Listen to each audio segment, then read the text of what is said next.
I feel like this tries to be The Hangover.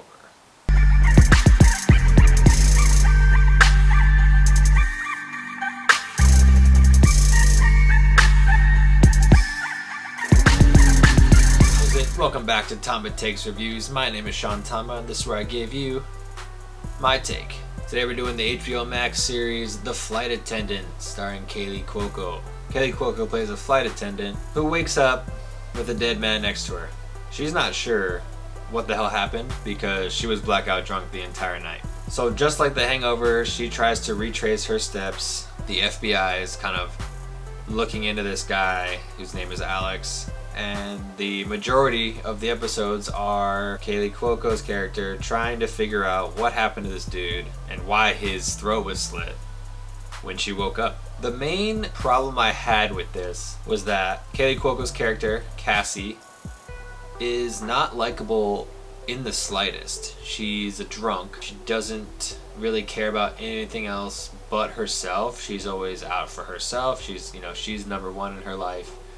And you see this throughout each episode.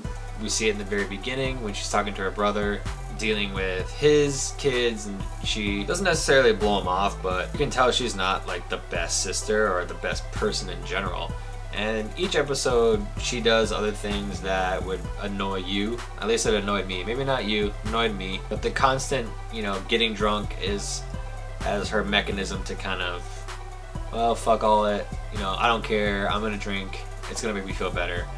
And she does that a lot, almost too much, where it gets repetitive, and I know that's her character, and that is the character. But when you follow this character, our main character, you wanna feel bad, or you want her to succeed, and I didn't get that. I was more like, hurry up with this story, because I don't care if she makes it out or if she doesn't. And realistically, I think most people will know, you probably assume.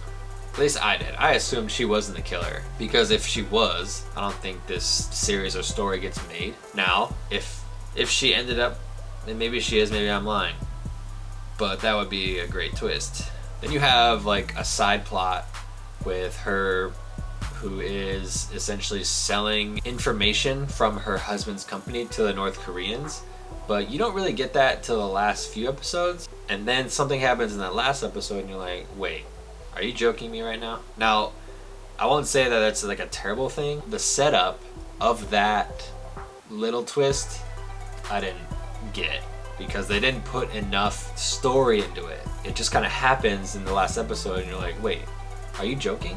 Is that real? I was very confused, and then another character kind of explains what the hell's happening.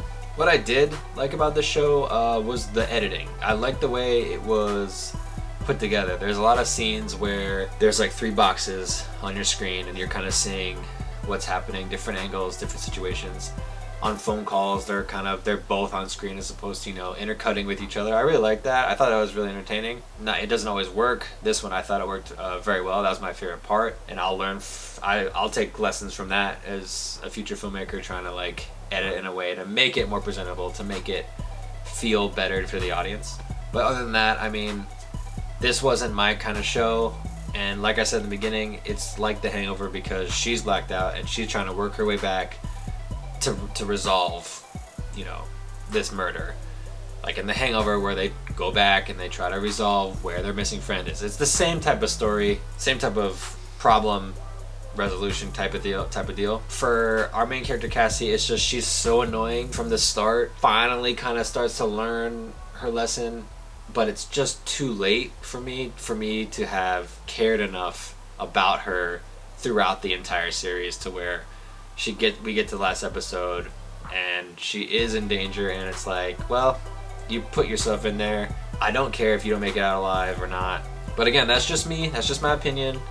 I know other people have enjoyed this show. There probably, I would assume, be a season 2 because it leaves on a little bit of a cliffhanger, more so for another it can veer into a whole other story and a whole other plot, which is good. That was impressive, because they did end the main story, but they kind of branched off to this other story that they can take off. So applaud them for that. Bottom line, should you watch this show? If you're bored. That's gonna do it for the take today. Hit that like and subscribe button if you want to get notified for the next video, and I'll catch you next time. Shoot!